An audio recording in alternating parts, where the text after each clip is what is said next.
थोड़ा सा आपको आइडिया देता हूँ। मैं अगर इन जनरल किसी याद रखिए हम स्पेसिफिकली एपी को डिस्कस कर रहे हैं। अगर मेरा एक एपी है, उसकी फर्स्ट टर्म मेरे पास ए है, इन जनरल तो बताएं what should be the value of the second term? Next term क्या होगी? a plus d। अब आप देखें, आप इन जनरल का मतलब है ए और डी इनकी इस फॉर्म में बोल रहा हूँ। अब देखो अगर मेरी फर्स्ट टर्म ए है और एपी की नेक्स्ट टर्म के लिए करने के लिए मैंने आपसे एक ही बात बोली कि आप क्या करते हो, आप कॉमन डिफरेंस को डी को ऐड करते हो। तो आप ए में जब डी को ऐड करोगे it becomes a plus D. इसका मतलब है the second term should be definitely A plus D. उससे नेक्स्ट टर्म क्या होगी? a plus 2d। A plus D में हमने वन डी और ऐड किया। हमें पता है जब हमने डी ऐड करते जाना है, ए प्लस डी में एक और डी ऐड किया, it become a plus two d. Further मैं मूव करूंगा a plus three d and so on. ये इस तरह एक सीक्वेंस बनता जाता है। अब आप देखिए यहाँ टर्म नंबर वन, तो अच्छा मैं इसको इस तरह भी लिख सकता था कि term what is the value of term number one, आप कहेंगे a. What is the value of term number two, आप कहेंगे ए प्लस डी, ए और डी की form. What is the value of term number three, a plus two. What is the value of term number four, a plus three d and so on. अब notice करें कि ये pattern बनता है। वो pattern जो है टर्म नंबर टू है, आप देखिए सब में ए कांस्टेंट चल रहा है, एक चेंज नहीं हो रहा है, ए बस चल रहा है, प्लस है ना। डी का कोएफिशिएंट आप नोटिस करें क्या है, 2 है। टर्म नंबर 4 में डी का कोएफिशिएंट क्या है, 3 है। तो चलता जा रहा है प्लस कोएफिशिएंट ऑफ डी उस टर्म नंबर से 1 लेस है। अगर मैं खुद सोचूं क्या होना चाहिए, ए प्लस व्हाट 14। आपने जो टर्म नंबर है उससे प्लस करना है, 1 माइनस कर देना है, तो वो 14 डी है। अब हम कह सकते हैं टर्म नंबर, अगर मैं आपसे कहूँ 70 क्या होगी, तो आप कहेंगे sir it is simple, it should be A plus 69 D. यही होगा ना? बोले। जी सर। और अगर मैं आपसे ये कहूँ what is the value of T N, इसी पैटर्न को फॉलो करें तो क्या होगा? a plus n minus a plus n minus 1d। चूंकि यहाँ पे मैंने n बोल दिया तो आपने n में से 1 माइनस करना है, definitely it becomes n minus 1 into d। Actually this is called the formula for the nth term of N AP.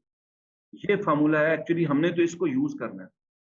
इसको कहते हैं formula for the nth term of N AP.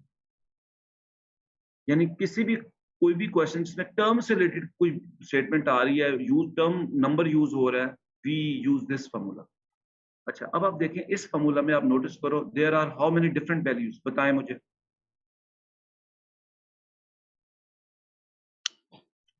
कितनी डिफरेंट वैल्यूज हैं आपको इस formula में नजर आ रही?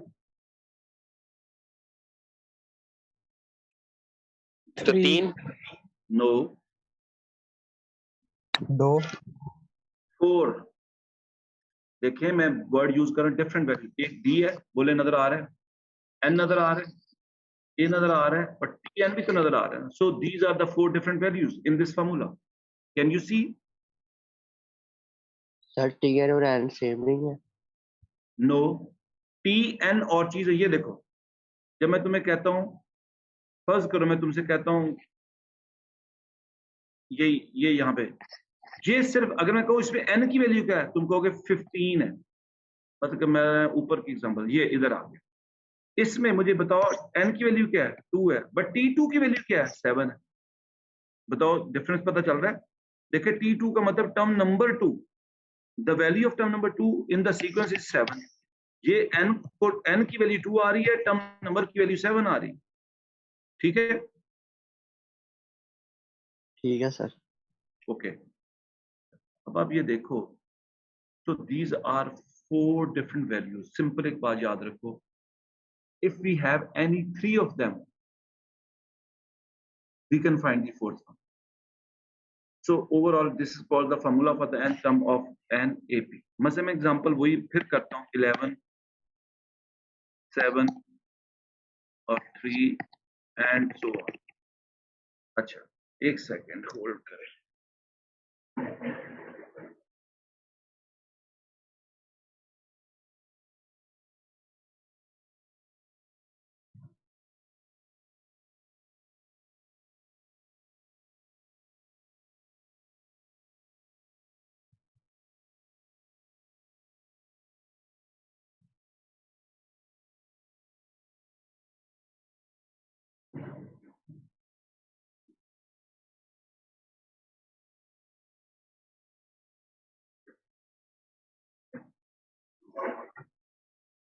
ओके जी,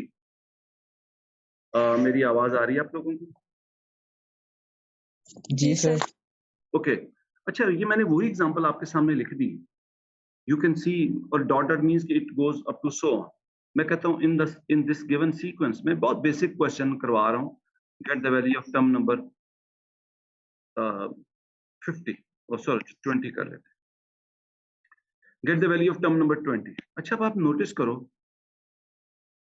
ये टर्म नंबर 20 मैंने ढूंढनी है, चलती जा रही है। होने को तो ये भी हो सकता है मैं मैनुअली करना शुरू कर दूं, बट मैनुअली तो कोई तरीका नहीं है और उसमें टू मच टाइम लगेगा। मैं 220 की जगह 200 मांगता तो मैनुअली तो बहुत टाइम लग जाता।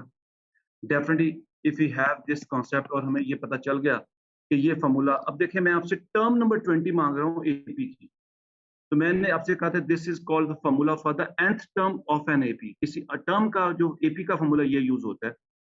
मैं एपी का वर्ड इसलिए यूज कर रहा हूँ, आगे जीपी का भी टर्म का फॉर्मूला होगा, तो आपको पता होना चाहिए कि एपी के लिए एपी वाला यूज होगा, जीपी वाला के लिए जीपी वाला यूज होगा। So this is the formula for the nth term of N AP. अच्छा, अब देखें आपसे कहा गया get the value of T20 या टर्म नंबर 20 की वैल्यू ढूंढे। आपने फौरन देखा अच्छा इस सीक्वेंस में से ए मेरे पास है क्या है 11 प्लस, अब देखिए n की, अब यहाँ पे आप नोटिस करो कि n की जगह पे क्या पुट हो रहा है 20, तो इधर आप पुट करके कर लें तो भी वो 19 आएगा, डायरेक्ट कर लें वो आपकी चॉइस है। 19 into the value of the common difference. अब मुझे बताएं, अब आपको साफ जरा कॉमन डिफरेंस ढूंढना पड़ेगा। कॉमन डिफरेंस आप फर्स्ट करें, फर्स्ट सेकंड सेकंड थर्ड किसी से भी ढूंढ सकते हैं। आपने ढूंढ लिया वो -4 है। अब ये देखिए आपने वैल्यूज, अब मैंने इसी फॉर्मूला में इसी को यूज किया और इसमें वैल्यूज ए एन और डी की वैल्यूज पुट की और सिंप्लीफाई करूंगा तो बहुत आसानी से मेरे पास कोई इसका आंसर आ जाएगा। आई डोंट नो क्या बन रहा है, ठीक है। नेगेटिव में कुछ आंसर आ रहा होगा, क्या आ रहा है?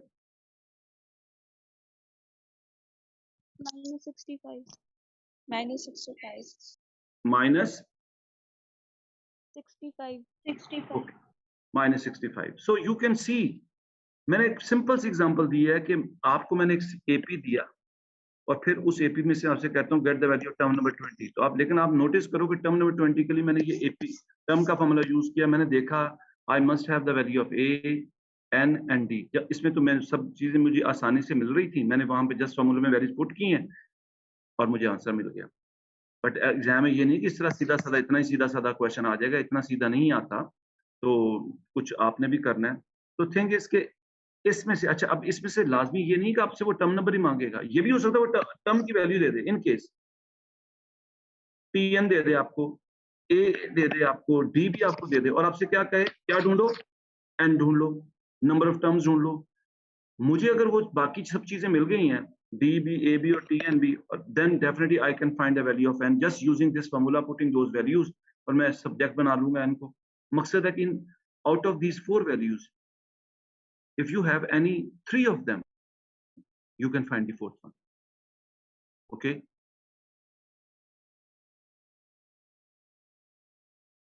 अच्छा, अब आप ये देखो मैंने आपको एक सिंपल सी एग्जांपल भी दी है। मैं यहाँ पे एपी के लिए एक्चुअली ये जो अभी मैंने लिखा इसी फॉर्मूला को मैं दोबारा लिख रहा हूँ। आप देखिए मैं अंदर नंबरिंग के साथ लिख रहा हूँ। This one is the first formula which we have done. अच्छा, एक और अच्छी बात, this is also given in the formula sheet जो आपको मैंने कहा था एग्जाम में मिलती है ना, उसमें ये भी गिवन होता है। ये वैसे आपको याद तो हो ही जाएगा और वो प्रैक्टिस करेंगे, but actually it is given in that formula sheet. तो Tn equals to A plus n-1 into D. ये हम ऑलरेडी कर चुके, सही है।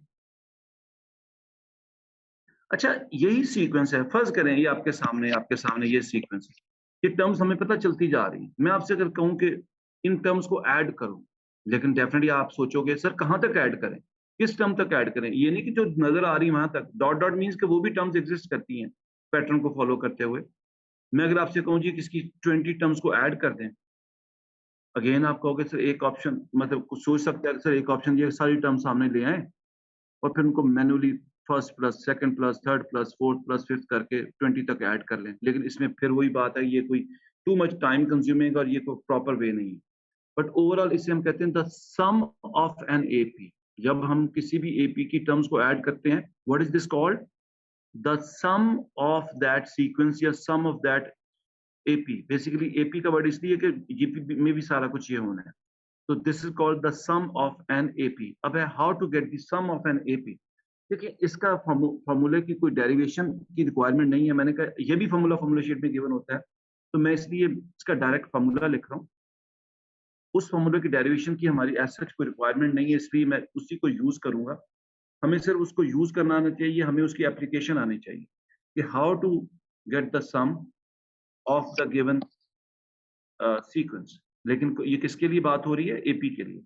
एस एन, अब नोट करें, जैसे टी फॉर टर्म था, एस फॉर सम है। S N mean the sum up to nth term. S N mean the sum up to nth term. First को जब मैं S20 कहता हूं तो इसका मतलब मैं आपसे मांग रहा हूं सम अप टू 20th टर्म। मैं 15 कहता हूं तो इसका मतलब मैं आपसे सम अप टू 15 टर्म मांग रहा हूं, राइट? तो नंबर 2 फॉर्मूला जो हमारे पास है, ये sum up to nth term है for AP. It is always equal to n/2 bracket 2a plus n-1 into D. ये ब्रैकेट क्लोज। जी, देखा ये फॉर्मूला?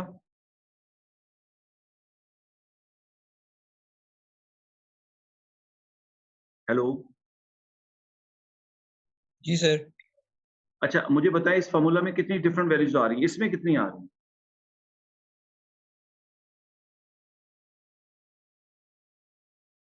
Five, no, 4 4। देखें ये एन और ये एन को आप डिफरेंट नहीं बोलोगे, ये दोनों सेम है ना। जो भी वैल्यू होगी दोनों में सेम पुट होगी। Okay,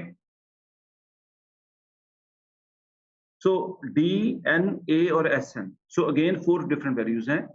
so again you have any 3 of them, you can find the fourth one. Simple याद रखें, if we have any 3 of them we can find the fourth one. अच्छा, सम के लिए मैंने नंबर 2 फॉर्मूला लिखा है, याद रखें सम के लिए एक और फॉर्मूला भी हमारे पास, s n, sum up to n term. we have another to get the sum, it is n/2 bracket a plus l। Note करें, मैं बताता हूँ। सो नंबर 3 जो है ये भी हमें सम देता है किसी भी एपी का। अच्छा, यहाँ पे सुनते जाएं, नंबर 2 और नंबर 3 दोनों सेम सम देते हैं। ये नहीं कुछ से कोई सम डिफरेंट आएगा, उससे डिफरेंट आएगा, नहीं, ऐसा नहीं है। अच्छा, अब यहाँ पे थोड़ा सा आ जाता है कि ये क्या डिफरेंस है, क्या करेंगे। अब आप नोट करो, यहाँ पे एक नया आपको लेटर नजर आ रहा है नंबर 3 में, और वो है ये द वैल्यू ऑफ एल। आपको पता होना चाहिए कि here L stands for the last term of the sequence. यहाँ पे एल किसको रिप्रेजेंट करता है? Last term of the sequence को रिप्रेजेंट करता है। तो ये नंबर 3 यूं बन गया n/2 bracket a plus l, यानी first term plus last term. सही है? अच्छा, अब आप देखिए नंबर 2 और नंबर 3 में दोनों सेम आंसर देते हैं, सब कुछ सेम है, लेकिन इशू ये है, याद रखें नंबर 3 फॉर्मूला सिर्फ आप उस सिचुएशन में यूज कर सकते हो if you have the last term of that sequence, के जहां तक आप सम करना चाह रहे हैं उसकी वैल्यू आपके पास है, उस टर्म की, लास्ट टर्म की, तो फिर तो आप नंबर 3 को यूज कर सकते हो। But if you don't have the value of that last term जहां तक आप सम करना चाह रहे हैं, देन अगर लास्ट टर्म नहीं है तो आप नंबर 3 को यूज नहीं कर सकते, सिर्फ आप नंबर 2 को यूज कर सकते हैं। नंबर 2 में लास्ट टर्म रिक्वायर्ड नहीं है। मेरी बात फॉलो कर रहे हैं आप लोग? जी सर। नंबर 2 में लास्ट टर्म की रिक्वायरमेंट नहीं है, नंबर 3 में लास्ट टर्म की रिक्वायरमेंट है। अच्छा, अब अगर क्वेश्चन में लास्ट टर्म गिवन है तो क्या फिर हम नंबर 2 कर सकते हैं? यस, नंबर 2 एक्चुअली आप किसी भी सिचुएशन में यूज कर सकते हैं। नंबर 3 जो है वो स्पेसिफिक यूज होता है अगर आपके पास लास्ट टर्म आपको नोन है। अच्छा, आपकी चॉइस है, बट मैं बता रहा हूँ लास्ट टर्म नहीं होगी तो नंबर 2 फिर आपकी चॉइस है, फिर 3 नहीं कर सकते। अच्छा, तो अगर नोन है लास्ट टर्म तो फिर आपकी चॉइस है, नंबर 2 से कर लें, नंबर 3 से कर लें, वो भी आपकी चॉइस है। नंबर 3 डेफिनेटली ज्यादा सिंपल है वो नंबर 2 की निस्बत, लेकिन है कि हमें दोनों का आइडिया होना चाहिए। अच्छा, तो these are the 3 formulas which we use in AP, 1 term का है, 2 सम के। अच्छा, फर्स्ट के मैं फिर दोबारा वही एक एग्जांपल करवा देता हूँ। आप मुझे बताएं, मैं अगर आपसे 11, 7 और 3, ये मेरे पास मैं कहता हूँ एपी है जी, get the sum up to first 10। अच्छा, फर्स्ट 10 का मतलब ये होगा, याद रखिए इसमें हमेशा सम होगा starting from first till that. मैं यहाँ पे S10 कह रहा हूँ तो इसका मतलब मैं पहले 10 टर्म्स का सम मांगना चाह रहा हूँ आपसे, यानी 11 plus 7 plus 3 plus so on. लेकिन आप, अच्छा अब बताएं, देखें इसमें आपको लास्ट टर्म नोन नहीं है, आपको ये नहीं पता कि टर्म नंबर 10 की वैल्यू क्या है। इसका मतलब है इसमें मैं, मेरे पास चॉइस कौन सी है, मैं नंबर 2 वाली है या नंबर 3 वाली, बोले। सेकंड वाली। डेफिनेटली मेरे पास, अब देखें ये नंबर सेकंड फार्मूला यूज करूंगा, n/2, n की वैल्यू यहाँ पे क्या बन चुकी है 10, मैं करूंगा 10/2 bracket 2 into a, in this case the value of a is 11 plus n-1 हो गया 9 into the value of b, it is -4 bracket close. देखिए ये, अच्छा एग्जाम में आपने ये वाला स्टेप जरूर दिखाना होता है, जिसे हम कहते हैं फार्मूला में वैल्यूज पुट करने का स्टेप है। फार्मूला दिखाने की कोई जरूरत नहीं है, बट ये स्टेप इंपॉर्टेंट है, इसके मार्क्स है। अब आपने आगे तो सिंप्लीफिकेशन करनी है, मेरा ख्याल है वो अब आपके लिए कोई इशू नहीं होगा किसी के लिए भी, ठीक है ना, सही है। आपने इसको ये वो किया तो आंसर पता नहीं क्या आ रहा है, I don't know what is that, क्या आंसर आ रहा है बता दे अगर किसने किया तो।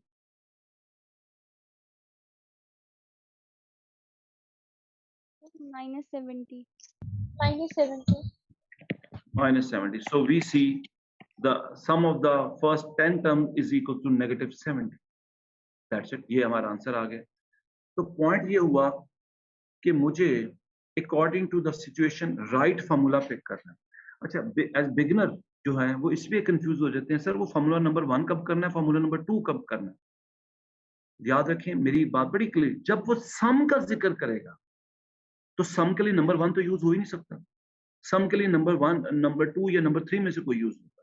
बड़ी एक सिंपल बात है, ताकि समटाइम इस पे भी बसते हैं स्टूडेंट, सर वो कौन सा, कभी टर्म का करते हैं, कभी भाई इसमें सम की बात है तो सम वाला यूज होगा, टर्म की बात है तो फिर मैं नंबर 2 और नंबर 3 को यूज नहीं कर सकता, मैं नंबर 1 को यूज करूंगा। सिर्फ आप नोटिस करें वो टर्म की बात कर रहा है या सम की बात कर रहा है, बताएं जी, क्लियर है यहाँ तक? जी सर। अच्छा, अब जरा आगे चलते हैं इसी पे। अब देखें बात हम करते हैं कि एग्जाम में क्वेश्चन ये इस तरह आते हैं, नहीं आते। मैंने आपसे अभी बोला था कि नहीं ऐसे क्वेश्चन नहीं आते, तो क्वेश्चन में थोड़ा सा वो चाहेगा कि आप भी कुछ करें, ये तो थोड़ी है कि उसने सारा सीक्वेंस बना के आपको दे दिया और आपको कहता है जी ये कर लो, आपने फौरन पकड़ा और करके ये वो नहीं। अच्छा, अब आप ये नोटिस करो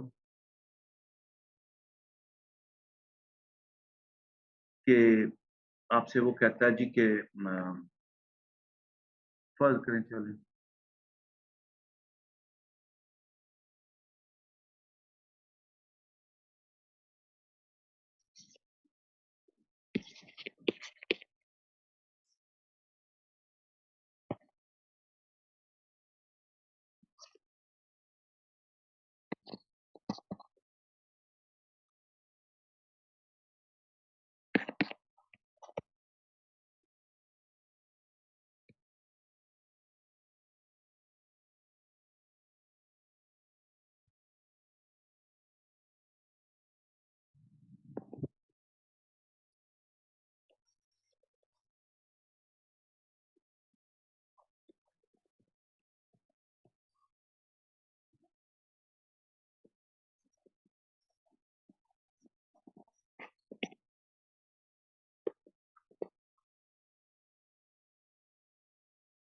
ओके।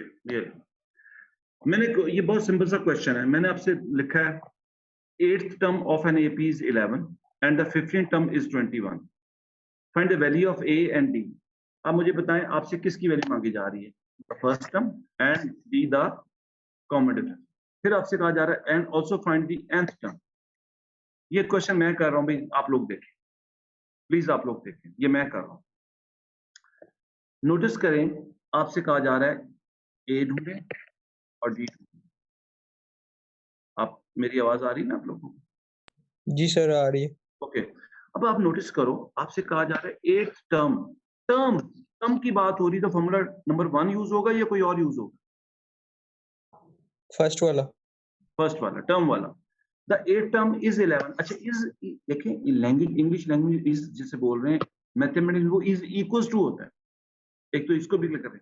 अब मुझे बताएं 8th टर्म को इन जनरल हमेशा हम क्या लिखेंगे, a प्लस क्या 70। मैंने देखा वो, अब वो फॉर्मूला आपको वैसे ही याद हो जाना चाहिए, मैंने वैसे भी आइडिया दिया आपको कि 8th टर्म a और d की फॉर्म में हमेशा होगी a प्लस 70, यानी d का क्वेश्चन 1 लेस होकर 70, खुद क्वेश्चन में कह रहे थे 8th term is 11 means is equal to 11। आप देखें आपके ये इक्वेशन बन गई। अच्छा, फिर वो आपसे कहता है द 15th टर्म यानी a प्लस क्या 14d is 21 means is equal to 21। आप देखें ये आपकी सेकंड टर्म सेकंड इक्वेशन बन गई। बताएं जी, क्लियर है ये? जी सर। अब देखें मेरे ये कुछ भी नहीं था, सिर्फ आपने गिवन डेटा की हेल्प से 2 इक्वेशन बनाई AD की फॉर्म में, and you can solve these equation simultaneously and you can have the values of A and D very easily. वो मैं करने नहीं जा रहा, वो अब आपने कर लिया, इसका कोई इशू नहीं आपको होगा। तो आप मुझे बताएं A क्या आ रहा है? I think A 1 R G sir. और D आपका आ रहा होगा, फ्रैक्शन में आ रहा है 10/7। सही है? 8/7। ओके, लिसन, सबसे पहले देखो उसने कहा find the value of A and D, वो भी हमने ढूंढ ली। अच्छा, साथ ही मैं यहीं पे करता हूँ और कहता है also find the nth term for this. देखें आपको मैंने अभी बोला nth टर्म का फॉर्मूला होता है ये A plus n-1 into D. फिर टर्म की बात हो रही तो मैंने टर्म का भी फॉर्मूला यूज किया। nth टर्म का मतलब है n में क्या पुट करो, n पुट कर दो। बिठा लें दिमाग में, nth टर्म का मतलब होगा, मैं अगर आपसे कहूँ टर्म नंबर 10 ढूंढो तो n में 10 पुट करोगे, टर्म नंबर 7 ढूंढो तो आप n में 7 पुट करोगे। अगर मैं कहूँ nth टर्म ढूंढो तो आपको n में हम क्या पुट करेंगे, n ही पुट कर देंगे, ठीक है ना। nth टर्म का मतलब n की वैल्यू n ही है। अब आप नोटिस करो, वो कहते हैं इसका nth टर्म का फॉर्मूला बनाओ या उसको दिखाओ nth टर्म की फॉर्म में। सिर्फ आपने एक काम करना है, आपने a की जगह एक वैल्यू पुट कर दी। इस केस में a की वैल्यू 1 आ रही है, हमने ढूंढी है 1, ये देखें ऑलरेडी हम ढूंढ चुके हैं ना, a क्या 1 है। n की जगह फिर मैंने n पुट किया तो n-1। सही है? बोले जी सर। बोलो। और d की वैल्यू क्या आ रही है? 10/7। ये मैंने पुट कर दी। जब मैंने ये वैल्यूज पुट कर दी तो इसके बाद तो अब कुछ नहीं बचा। इसके बाद आपने सिर्फ क्या करनी है, इसकी सिंप्लीफिकेशन। अब सिंप्लीफिकेशन करना मेरा ख्याल है कि मेरे करने की जरूरत नहीं है, कि आपने 1 प्लस 10/7 है माइनस 10/7, यही होगा ना? बोले। जी सर। अच्छा, इसको ये वो सिंप्लीफाई कर लें यार, आप लोग खुद ही कर लेना, मैं क्या इसको अब ये 1 माइनस 10/7 का कुछ आंसर आ जाएगा, फिर वो ये करते करते आप जरा वो आप कर लेना, इसका आंसर 1/7 ब्रैकेट 10n माइनस 3 आ रहा होगा। ये सिर्फ मैंने इसकी सिंप्लीफिकेशन की है, ये सिलेबस डी का बेसिक सा काम है, मेरा नहीं ख्याल कि आपको इसमें मसला होना चाहिए। आप इनको आपस में करके ये दोनों को सिंप्लीफाई करें और साथ में ये वो करें सिंप्लीफाई, ये आपका nth टर्म का फॉर्मूला आ गया। सही है? ठीक है जी। जी सर। अच्छा, अब देखिए इसी में थोड़ी बहुत वो कहानियां चेंज करता रहेगा, कभी ये हो जाएगा कभी वो हो जाएगा, यही कुछ होना है।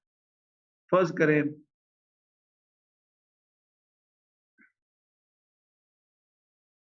मैं आपसे कहता हूं जी कि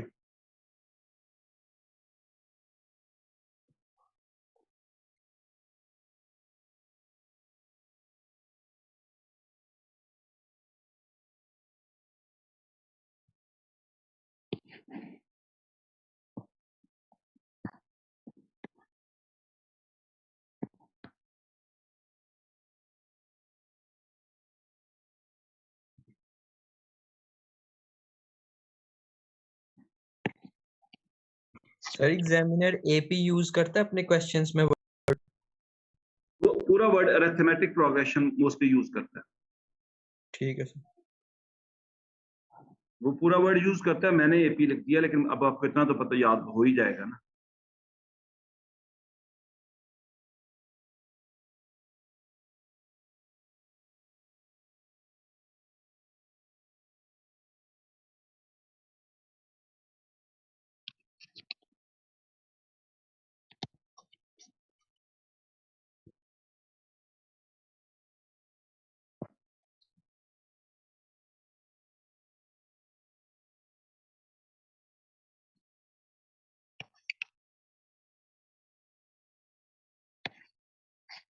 ये क्वेश्चन आप लोगों ने करना है।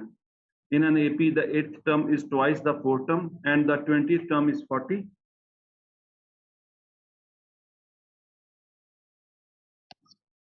find the sum of the terms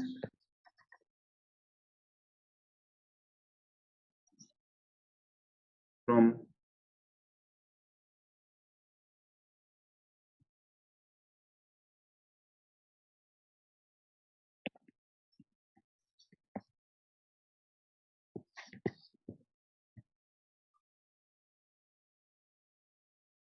okay जी, ये आपके सामने find the sum of the terms from the 8th to the 20th term inclusive.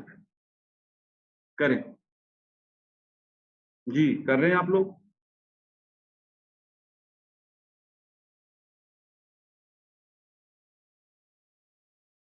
बोले Yes, sir. मेरी आवाज आ रही है आप लोगों को? जी सर आ रही है। करें, शाबाश।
हाँ जी, किसने की है?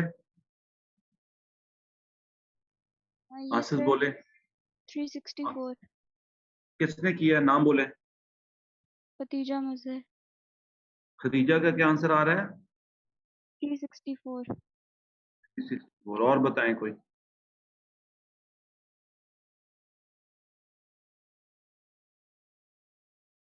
और बोले।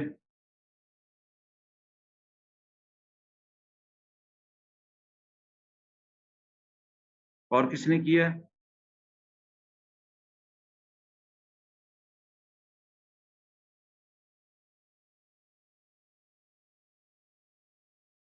बोले। सर 208/3। सम का आंसर जी सर। नाम बोलो। अरमगान। और मकान, मैं साथ नाम लिख के, हाँ क्या तुम्हारा आंसर क्या आ रहा है? 208/3। ओके, और बताए जी कोई?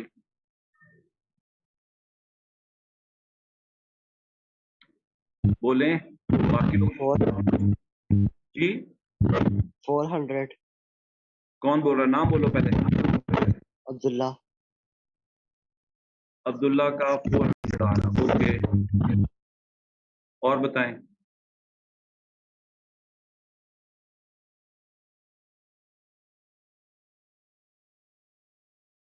और किसी ने नहीं किया भाई? सर मेरा 182 आ रहा है। कौन बोल रहा है? नाम बोलो। हमना मुजाहिद। ओके, हमना।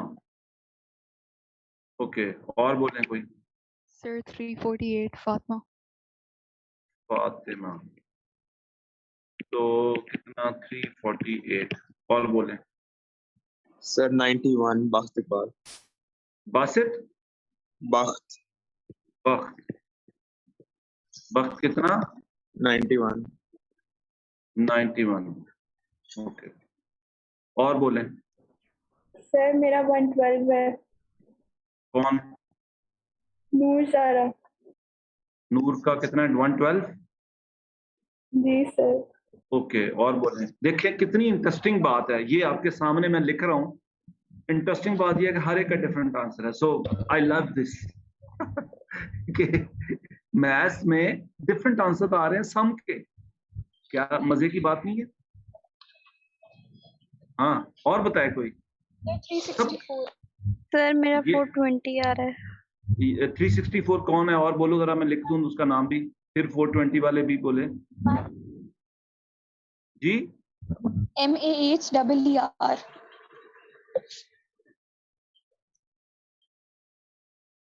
माहिर। जी सर।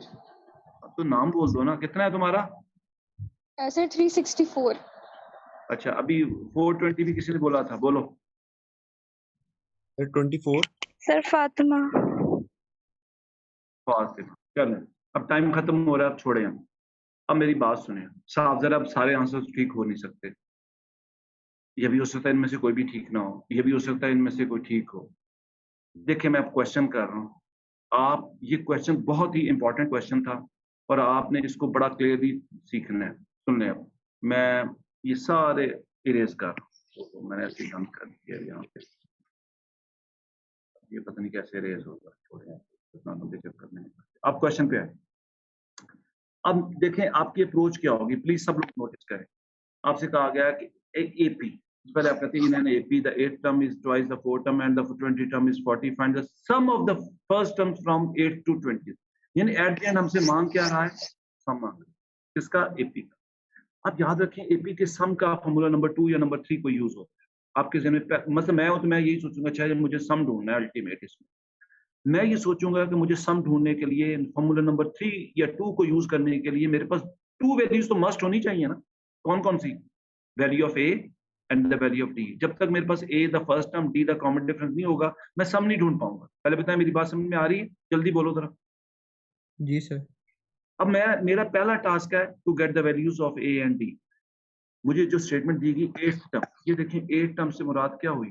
देखिए इन जनरल अब आपकी ये फिंगर टिप्स पे होनी चाहिए। 8th टर्म का मतलब होता है a + 7 is twice the 4th term, और 4th टर्म क्या होगी? a + 3d। पहले बताएं ऐसे ही होगी। अच्छा, आपको पता है कि आपसे कहा गया ट्वाइस है, तो आपने ट्वाइस का मतलब होता है आपने उसको बैलेंस क्रिएट करना है। बैलेंस के लिए क्या करूं? बोलो। सर 2 से आप देखें कि ये जो 4th टर्म थी इसको मैं 2 से मल्टीप्लाई करूंगा तो वो एक बैलेंस बन जाएगा, इक्वल हो जाएंगे। पहले बताएं, इक्वेशन नंबर 1 बन गई। क्लियर? जी सर। फिर आपने देखा दूसरी कंडीशन है and the 20th term is 40। देखिए 20th टर्म का मतलब होगा a + 19 is 14 is equal to 40। This is equation number 2। बोले। अच्छा, definitely you have to solve these two equations simultaneously. आपने कर लिया, आपके पास a भी आ जाएगा और आपके पास b भी आ जाएगा। मुझे बता सकते हैं इसमें a और d क्या आ रहा है? 2। a2 आ रहा है और d भी। Yes, sir. चेक कर लेना, अगर ये गलत तुमने बता दिए तो आगे गलत होगा। A is equal to पहले इक्वेशन सॉल्व करके। आई एम सॉरी, मुझे पता नहीं चला कि ये नंबर 1 सॉल्व करके A is equal to D आ रहा है। मुझे खदीजा तुम बताओ क्या था ये? सर 2 था और D भी 2 था, क्योंकि ऊपर वाली इक्वेशन जब हम सॉल्व करेंगे वो A is equals to D आ जाएगा, और फिर वो हम नीचे वाले में करेंगे तो 2 2 आ रहे हैं दोनों की values. Okay, okay. So you solve these two equations simultaneously yourself. वो मैं नहीं कर रहा. You get the value of A and the value of D. ये दो चीजें तो आ गई। अच्छा, यहाँ तक हमने कर दिया, लेकिन ये मैंने क्वेश्चन इसके लिए करवाया भी नहीं था, मैंने तो आगे के लिए करवाया। अब मेरी बात ध्यान से सुने। इसमें जो आंसर है दो लोगों का ठीक था, माहिर का और खदीजा का। 364 इसका आंसर आता है, ये बता दूंगा आप लोगों को। This is the correct answer. Okay, अच्छा अब सुने, ये मेरी बात सब लोग गौर से सुने। After getting the value of A and D, यहाँ पे वो आपसे कहता है कि the sum of the terms from 8th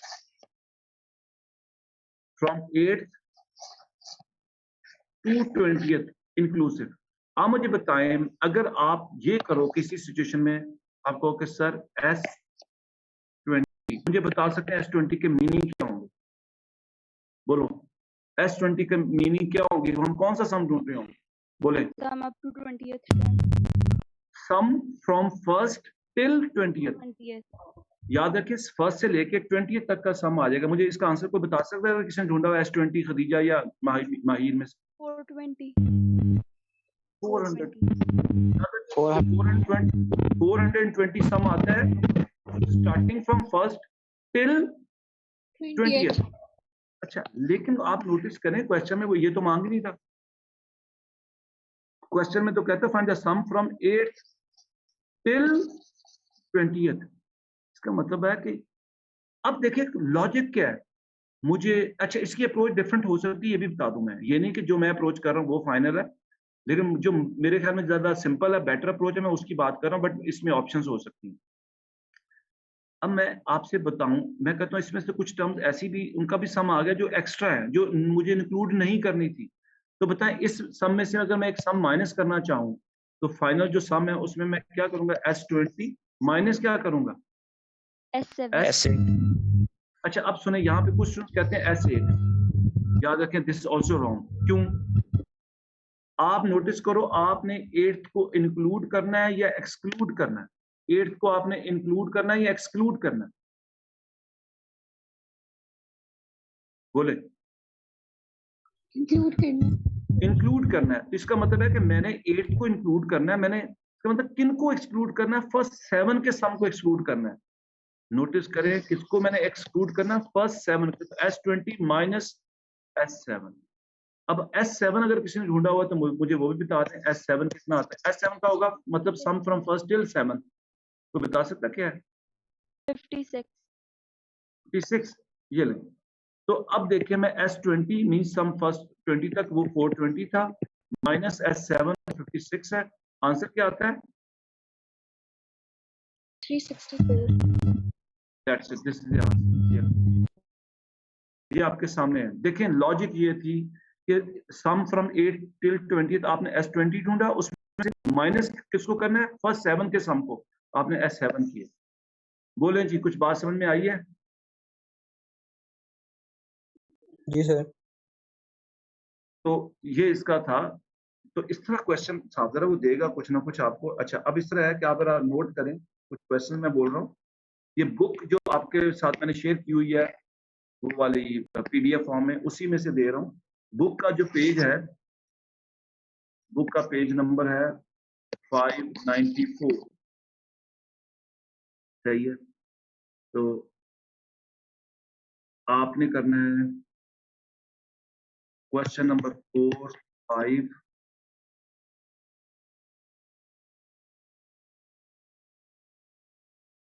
7,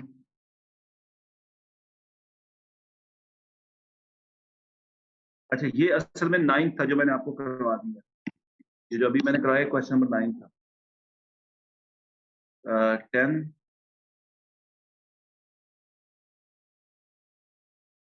और 11 ये क्वेश्चन आपने अटेम्प्ट करने हैं। ठीक है जी? ओके जी सर। अच्छा, देखिए ये साथ साथ अटेम्प्ट करेंगे तो ये कोई इतना मुश्किल टॉपिक नहीं है, P1 का टॉपिक है और ये आप डेफिनेटली मतलब आप करेंगे। और ये जो मैंने अभी आपको क्वेश्चन कराया ना, सम बिटवीन दिस टू दिस, ये कॉन्सेप्ट आपको याद रखना कि इसको हम मतलब हमें प्रॉपर वे से करना पड़ेगा। ठीक है, चलें जी हम ऐसे करते हैं। क्या टाइम हो गया? बस टाइम हो गया। ओके जी, क्लास एंड करते हैं। ओके, अल्लाह हाफिज। Allah Hafiz.